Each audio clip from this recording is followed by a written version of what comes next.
Bom dia, tudo bem? Então estou vindo para ficar com vocês alguns minutos e avançarmos aqui na nossa lição da Escola Sabatina, né? Para quem não me conhece, meu nome é Carlos Alberto Ferri. Estou aqui neste campus desde janeiro. Vim lá do campus de Engenheiro Coelho, transferido para cá, e aqui estou congregando com vocês e trabalhando neste campus aqui. Eu sou coordenador do curso de Direito. Sim, o negócio é bem sério, é bem direito. E estamos aí tentando fazer direito, né? É a primeira turma, Deus tem abençoado, tem nos ajudado bastante. Exatamente, lá no curso de Direito de Engenheiro Coelho. Fiquei lá 12 anos. Só 12.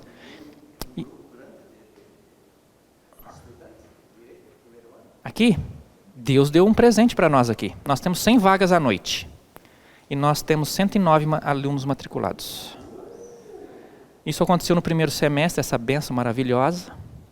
E aí recebemos mais alunos, mas não podíamos matriculá-los mais. E aí o que aconteceu? Abrimos uma turma pequena pela manhã. Então, neste semestre, temos uma turma pela manhã e 2 turmas à noite. Né? 2 à noite.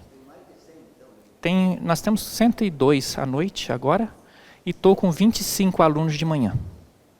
Para a honra e glória de Deus, né? Deus tem ajudado, é abençoado. Deus, né, para Ele, Deus é que trabalha e faz as coisas. Bom, irmãos e queridos, essa lição deste trimestre me agrada muito. Por 2 motivos. Primeiro, porque é a palavra de Deus que tem sido falada ao nosso coração de maneira especial.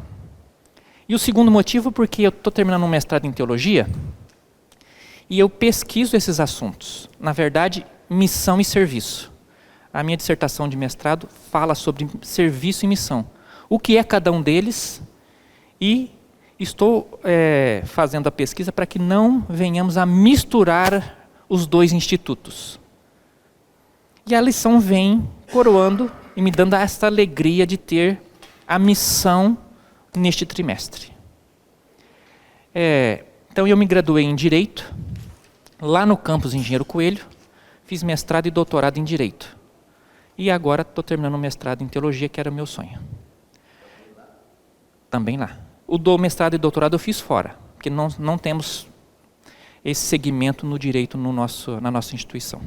Então eu fiz em São Paulo.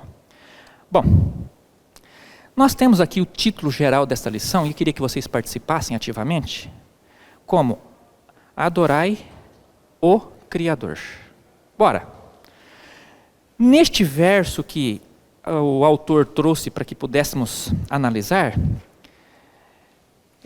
devemos extrair daqui algo diferente. A leitura deve avançar nas linhas e entrelinhas e mostrar para você e para mim algo que é diferente. E vamos fazer uma leitura juntos.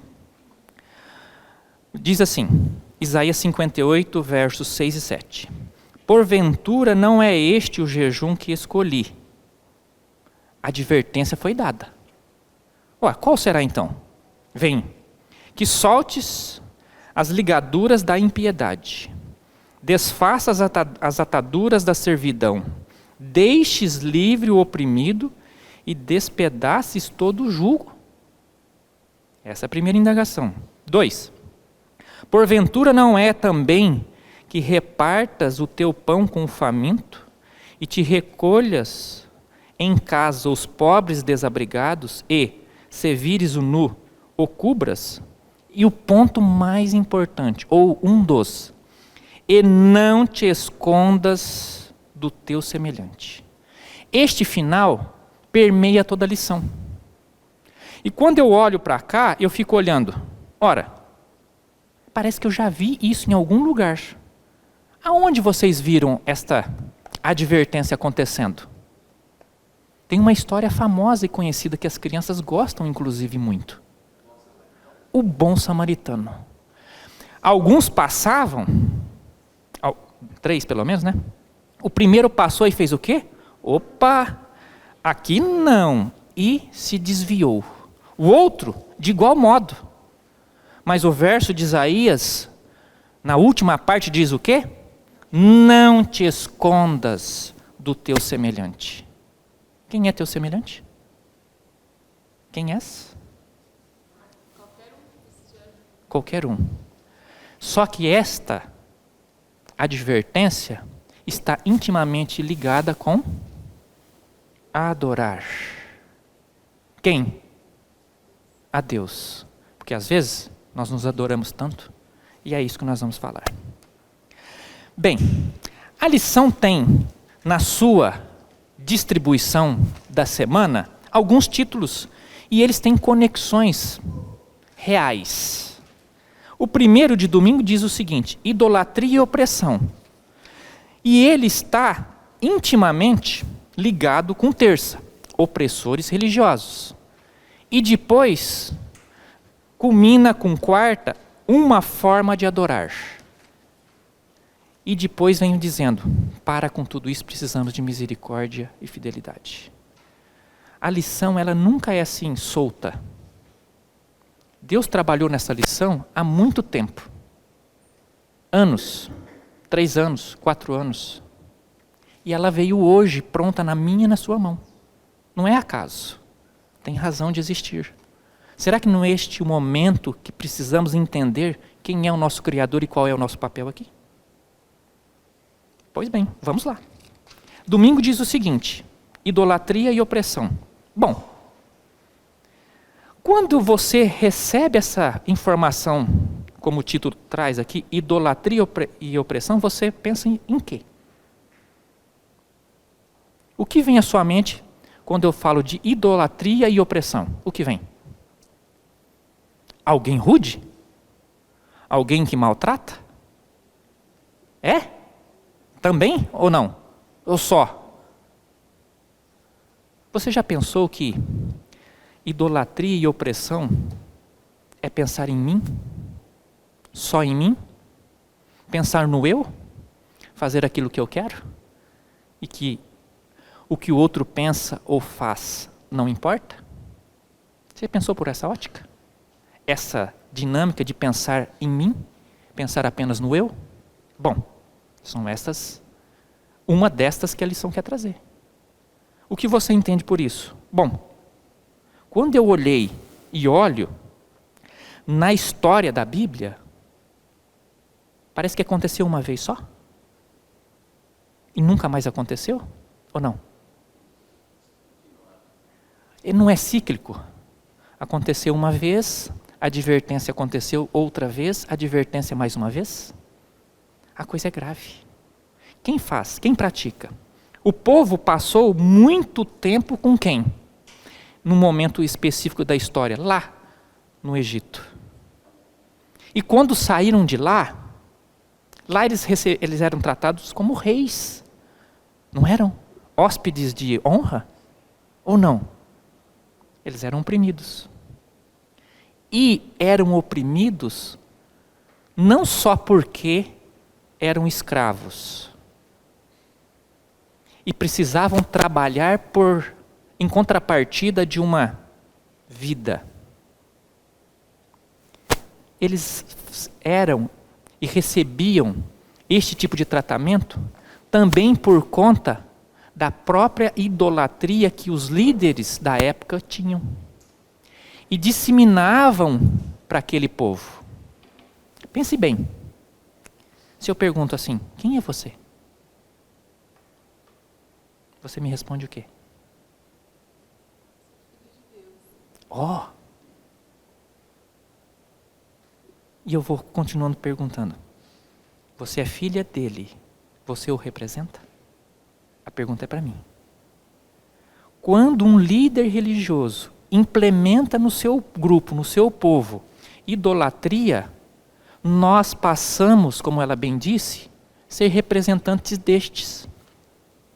E o povo, então, naquela circunstância e ocasião, vivendo aqueles momentos de opressão e idolatria, eles internalizavam aquela cultura.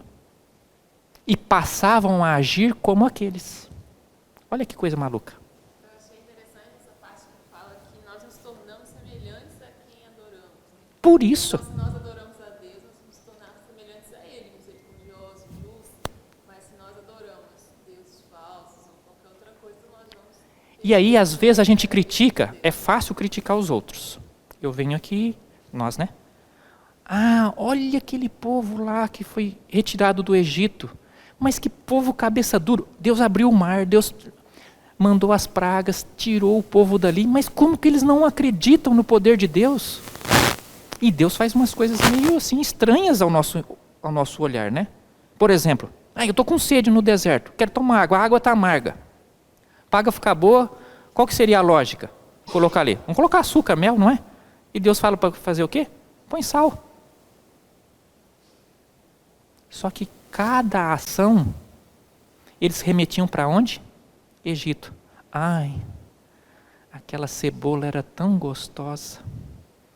Ah, de vez em quando, sofrendo, oprimido, mudando de personalidade, e eles adorando estar naquela condição. Curioso que estavam tão acostumados nessa cultura de idolatria e opressão que facilmente aceitaram o presente de Deus no lugar de Deus. Sim. Quando o povo saiu, nós também tivemos ali outros, não do povo de Israel, que vieram juntos. Egípcios vieram. E o povo estava ali por tantos anos que aquilo era normal. Olha só que coisa perigosa. A gente vai se acostumando com pecados, isso passa a ser natural na nossa vida. Olha só o que aconteceu. Um professor aqui disse esses dias, terça-feira para mim, rapaz do céu, eu fui dormir aqui, né? Ali no alojamento ali. Mas um trem apita a noite inteira aqui. Que coisa doida. Eu falei, sim, é fato. Eu também estou aqui há 6 meses e tenho ouvido o trem a noite toda. E eu falei assim, mas muitos lá perto da linha nem ouvem mais. Isso é o pecado na nossa vida. A gente se acostuma, se assusta com ele no primeiro. Se assusta com ele no começo. Depois ele se torna contínuo na nossa vida, a gente não se acostuma. Sim.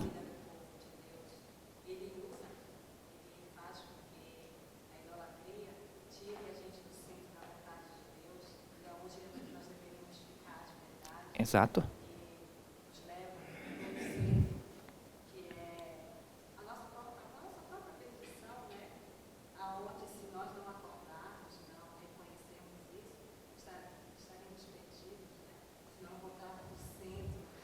Tá, você tocou nesse ponto tão importante e eu faço a pergunta de segunda-feira. Me dê uma razão para adorar? Uhum. Eu acho que Deus ele busca verdadeiros adoradores hoje. Eu acho que a única coisa que Deus não me deu primeiro é a adoração. Porque é uma coisa que eu posso dar para Ele sem Ele terminar comigo. Ele busca em minha adoração. Eu acho que hoje a essência da adoração é eu viver, refletir o caráter de Cristo na minha vida, da forma que o meu irmão possa ver Cristo em mim, sabe? Da forma que adorar alguém que foi capaz de dar o seu próprio filho, porque ninguém na vida foi capaz de me amar tanto como esse Deus que eu conheço, sabe? Então, isso é adoração. Isso, a adoração refletindo o caráter de Cristo na minha vida, fazendo o que ele fazia, amando, cuidando. Eu já dou a palavra para o senhor. Só existe um tipo de adoração? Qual é a razão para adorarmos? Você vê quantas perguntas a gente pode fazer para reflexão? E a gente já vai avançar. Eu citaria duas. Uma, ele é o Criador, e a outra, o mantenedor. Porque não adiantaria nada ele criar a humanidade e deixar jogado, que nem muitos pensam. Uhum. Então ele mantém, mesmo que as pessoas não entendam. Agora, pense bem. A lição, ela trouxe assim, uma razão para adorar. Nós temos N razões para adorar. Ela quer um foco. É o escopo do trimestre. Que está aqui na nossa capa. Se você olhar, está aqui, ó. Meus pequeninos irmãos, servindo aos necessitados. Esta é uma dentre elas para adorarmos ao nosso Senhor. É uma delas. Quando você tem aqui na pergunta 2, leia Deuteronômio e tal. Olha o verso 17, eu selecionei algo do verso 17, que diz o seguinte. O interessante nesse verso, eu coloquei, no verso diz, não faz acepção de pessoas, nem aceita suborno, dentre as circunstâncias de razão para adorar. Agora, irmãos, aceitar suborno não é errado? Fazer trocas não é errado? Por que às vezes eu faço assim? Deus, se o Senhor me der, eu faço isso. Porque toda hora, todo momento nós estamos fazendo esse tipo de coisa que quando o outro faz, eu acho que é errado, mas eu pratico. É bem verdade que às vezes nós precisamos de uma prova. E a Bíblia mostra. Ora, o Senhor chama e ele fala, será que é Deus? Joga água, se a lã ficar seca, é Deus. Não, agora se a lã ficar molhada, nós não estamos fazendo uma troquinha? Agindo de maneira diferente daquilo que Deus quer que a gente faça? Ficar fazendo essas barganhas aí, trocando favores ou trocando o evangelho por algo que não é a verdadeira razão para adorar? Nós precisamos pensar com muito carinho e profundidade. Alguns dizem, essas lições últimas aí são tão simples. Eu falei, o quê? Você não está lendo a lição que eu estou lendo? Aonde uma lição dessa é simples? Quando uma lição dessa é simples? Misericórdia. Não é, de maneira nenhuma. É profundo demais. Aqui diz, a justiça jamais é uma mera descrição de seu caráter. Ao contrário, a Bíblia retrata um Deus que ouviu o lamento dos aflitos. Isso aqui é só para o povo do Egito. Será que nós não temos aqui na nossa comunidade, como o pastor hoje disse, que ouvindo o clamor de uma mãe que não tinha o que comer e dar aos seus filhos, será que ela estava aflita? Eu acho que sim. E ainda vai. Avança um pouquinho mais. Em última análise, isso será completamente realizado no juízo final de Deus e em sua recriação do mundo. Eu preciso fazer parte disso.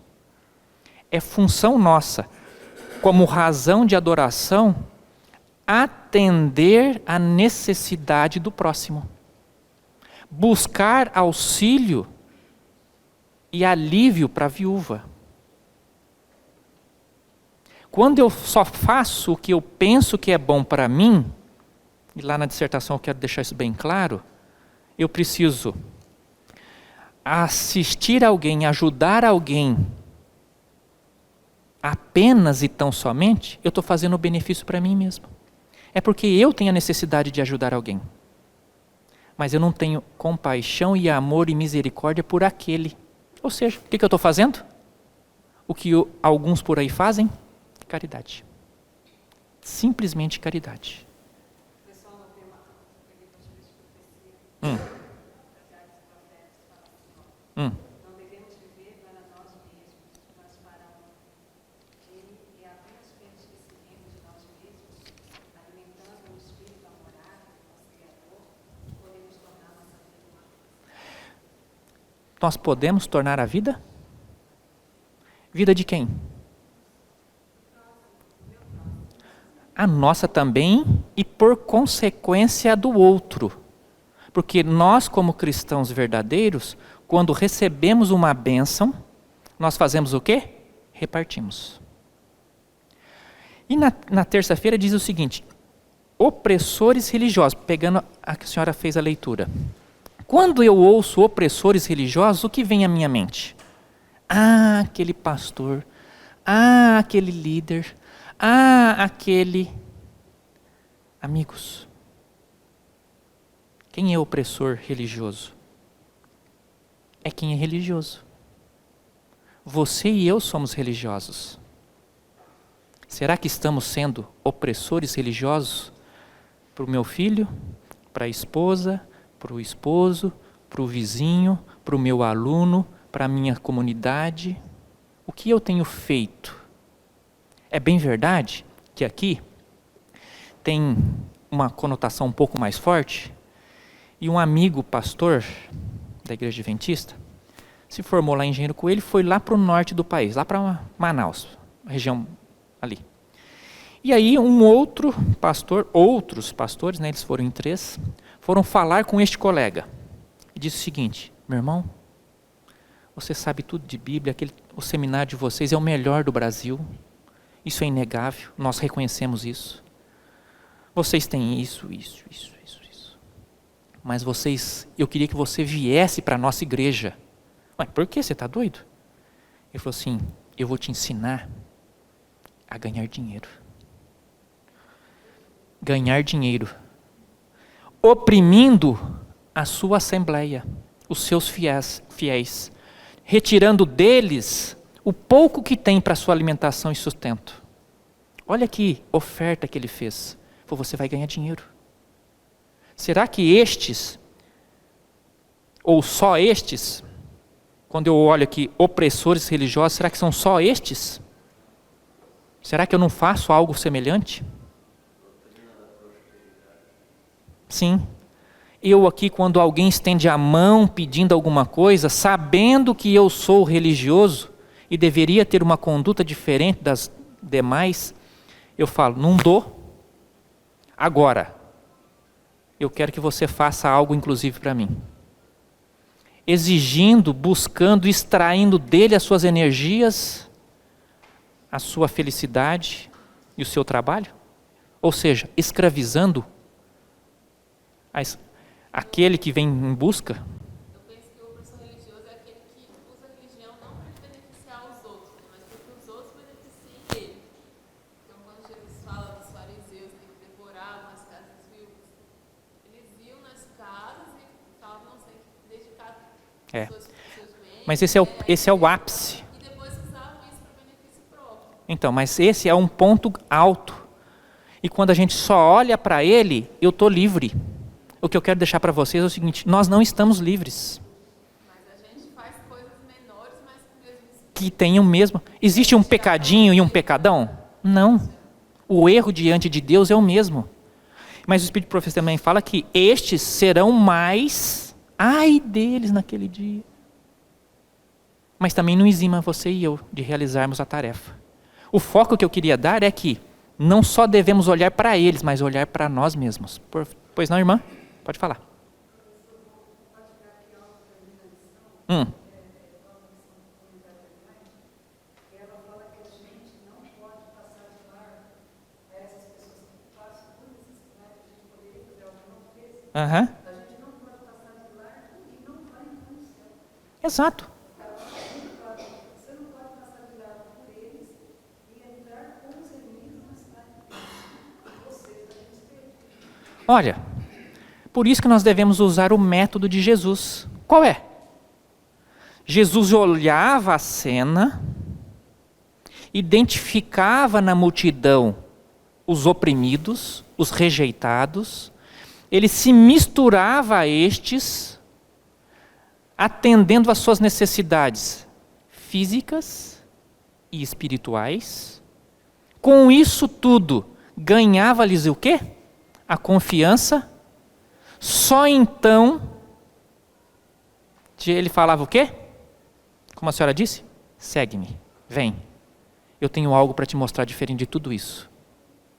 A Igreja Adventista faz isso com muita sabedoria, com muito zelo, através da ADRA e da ASA. Entregando e atendendo o necessitado. Mas nós não podemos parar só nisso. Entrega a cesta, fala: olha, Jesus te ama, e vai embora. Confiança, atendimento, que é o que a lição está pedindo para eu e você, e depois, vem comigo que eu tenho algo melhor para você.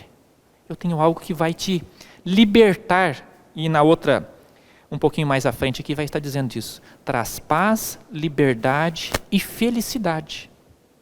Isso reflete na quarta-feira como uma forma de adorar. Existe só uma forma? Não.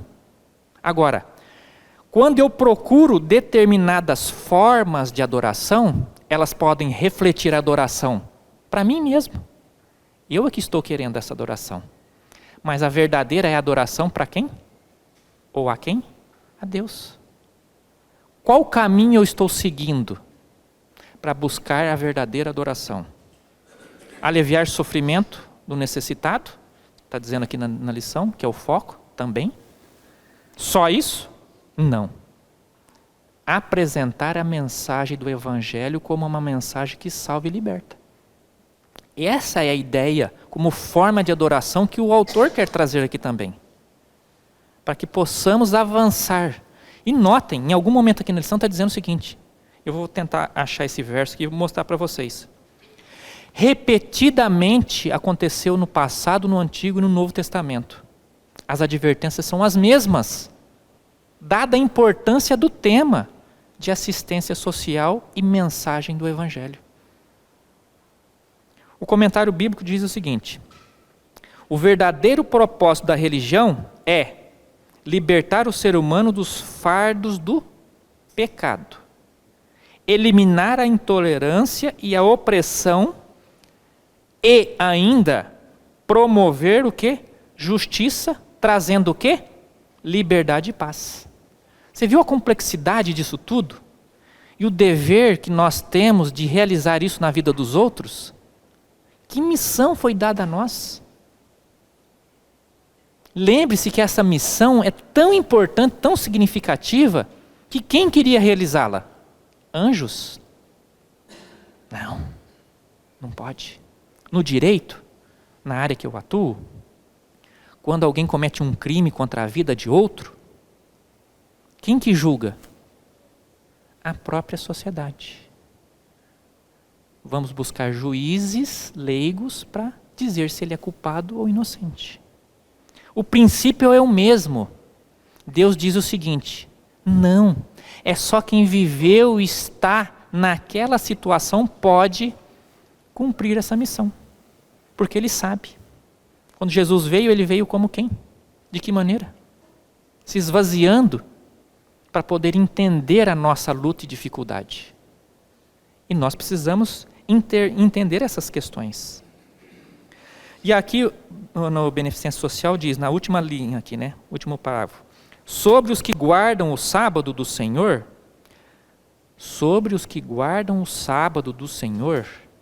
é imposta a responsabilidade de realizar uma obra de misericórdia e beneficência.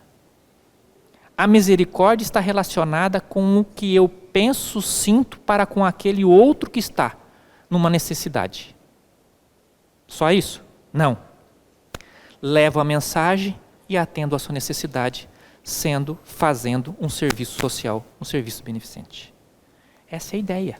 Ora, isso, segundo o autor, é uma forma de adorar o nosso Criador, que veio, inclusive, dando o exemplo para isso tudo.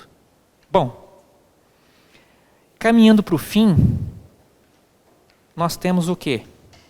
Nessa sequência de lições, nós temos agora uma parte importantíssima. E eu faço uma pergunta para você. Quando eu olho no noticiário, olho lá na Novo Tempo, o NT lá que eu gosto de assistir bastante, aquelas notícias, especialmente de missões, quando eu olho e vejo uma criança sendo maltratada, uma casa sendo destruída, família sem nada, como passou ontem lá na ilha de Fiji, a pobreza extrema ali, o que você sente? Nada. Se você não sente nada, você é como aqueles dois primeiros, que passou de longe, de largo, se afastando daquele que estava lá. Agora, quando você sente no seu coração, parece que dá um aperto, o olho às vezes enche de lágrima, dá um nó na garganta. Eu falo, eu poderia fazer alguma coisa? Coitado, Jesus volta logo para acabar com todo esse sofrimento.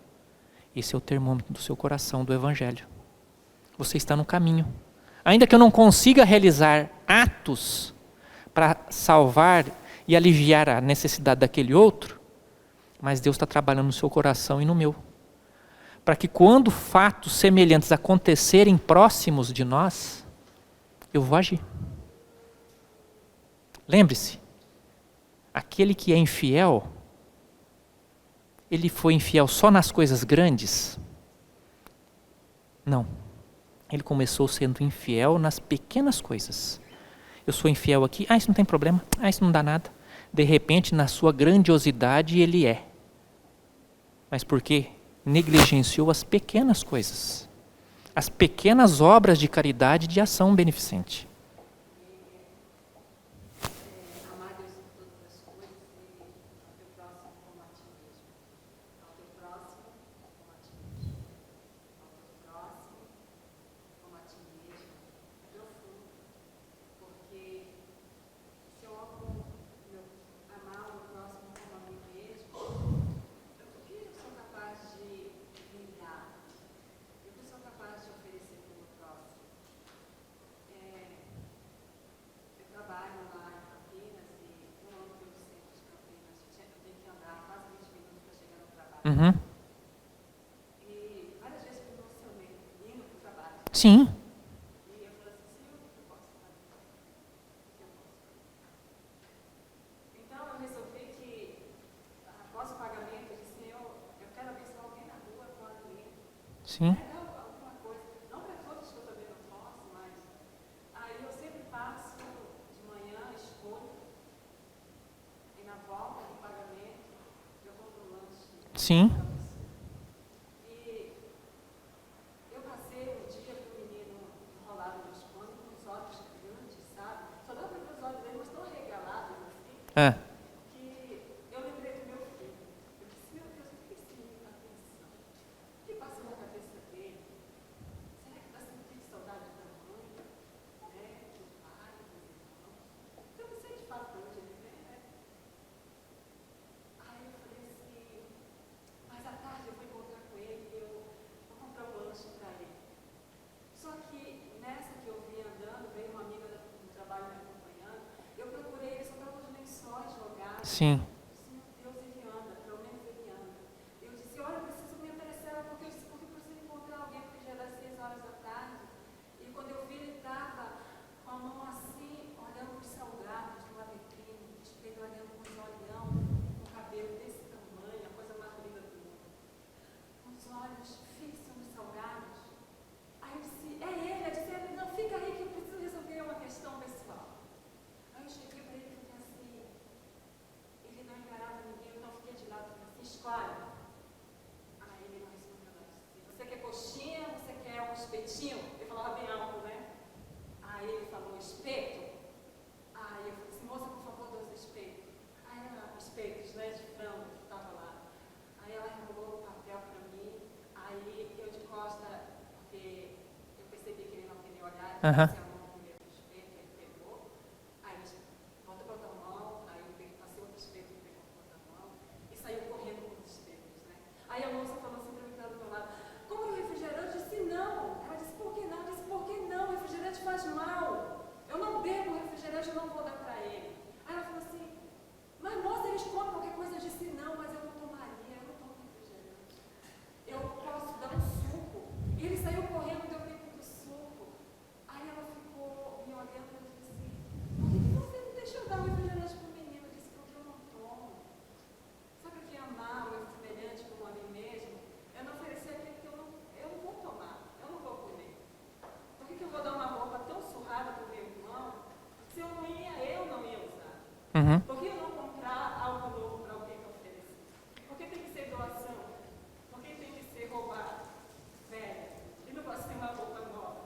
Sabe? Às vezes isso faz eu refletir que amar o meu próximo está além daquilo que eu desejo para o outro. É muito profundo isso, sabe? É uma coisa muito profunda que mexe comigo. Com certeza. É dar o melhor para o outro. Yeah. Dar o melhor, sabe? Separar um pouquinho do dinheiro, comprar uma camisa,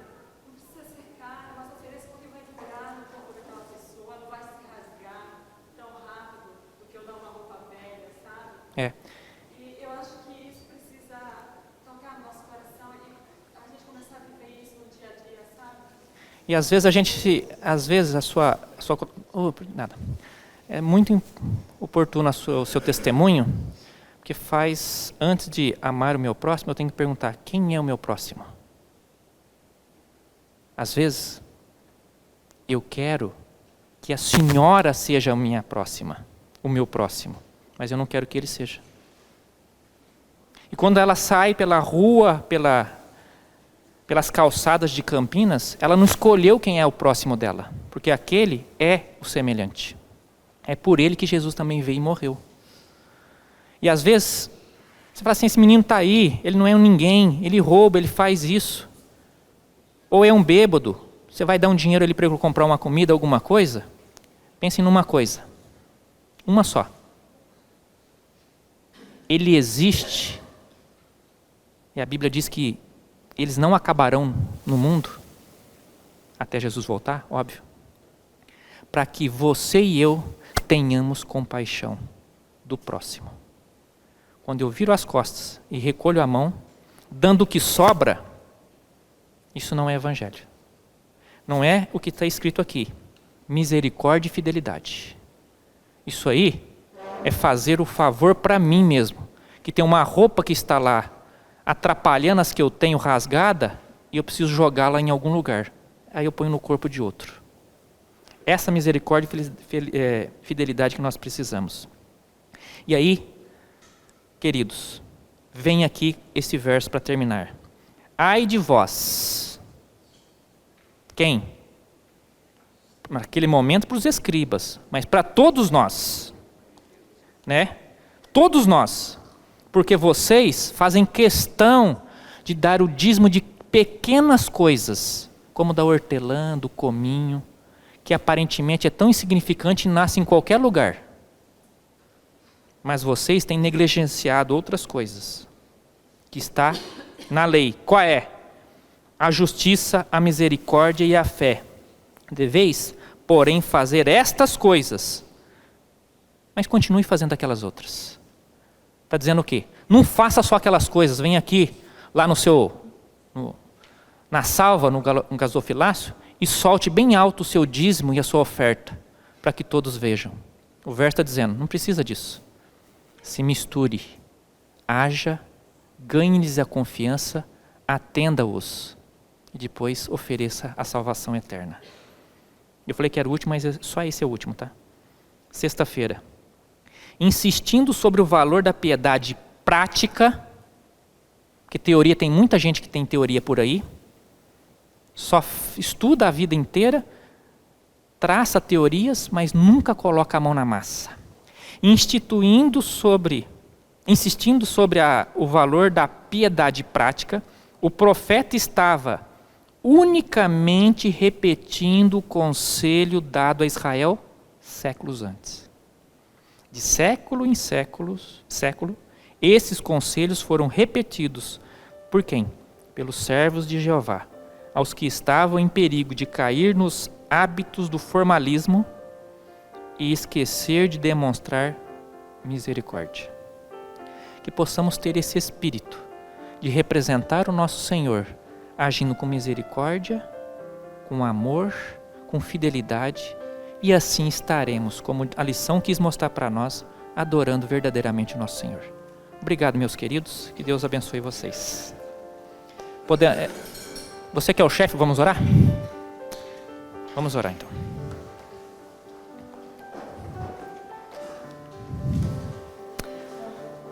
Do jeito que estamos, vamos orar. Pai eterno, estivemos aqui recapitulando aquilo que estudamos durante a semana, entendendo aquilo que o Senhor quer que entendamos. Os conselhos são repetidos na Bíblia, no Espírito de profecia, mas eu clamo que esses conselhos sejam repetidos na minha vida diariamente, na vida dos irmãos que aqui estão. Que possamos seguir o teu exemplo, fazendo aquilo que é correto, com amor, misericórdia e justiça, levando alívio físico e também espiritual, mostrando que o Senhor virá em breve buscar a todos nós, aonde não mais existirá esse tipo de situação. Leva-nos para o lar, nos dê um bom dia, um bom sábado. É o que pedimos em nome de Jesus. Amém.